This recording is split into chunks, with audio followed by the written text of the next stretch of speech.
So you have a Hisense Roku TV. I'm going to show you how to turn AirPlay on and off. Okay, so this is what you want to do. So first thing is just go to your home, and then from here you want to go directly to your settings. So we're going to go down to settings. Now we're going to move over to the right. Now we're going to go down. Now you should see Apple AirPlay HomeKit. Okay, and if you don't, what you want to do is try to do a software update. Also, you know this AirPlay 2 built in, it's only on some models, okay? So you can see like under the Roku website, there's Roku TV.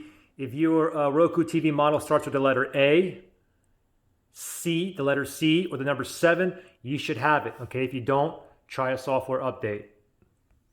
Anyway, so Apple AirPlay HomeKit, go ahead and click on OK on the remote. And then wait 1 second here.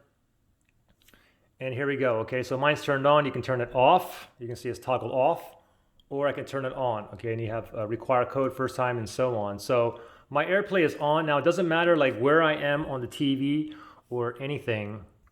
I'll give you a quick example. I'll go ahead and AirPlay my iPhone 11 Pro here.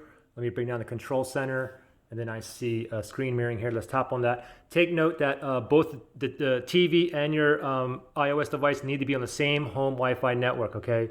So from here, oh, here it is, my 43 Hisense Roku TV. Let me go ahead and tap on that. I'll put a link below where I got this TV on Amazon, the exact model and everything as well.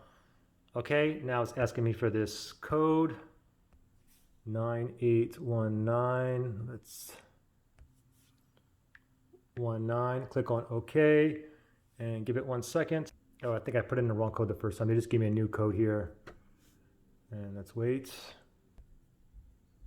All right, there we go. And you can see that we're mirroring right here. And you can also see the model number right here as well. I'll show you.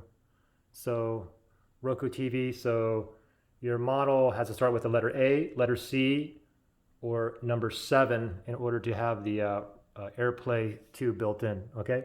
So pretty simple. If you want to go ahead and disconnect, just go back to wherever the screen mirroring was. And then instead of screen mirroring, it says the name of your TV. Mine's a 43-inch Hisense Roku TV.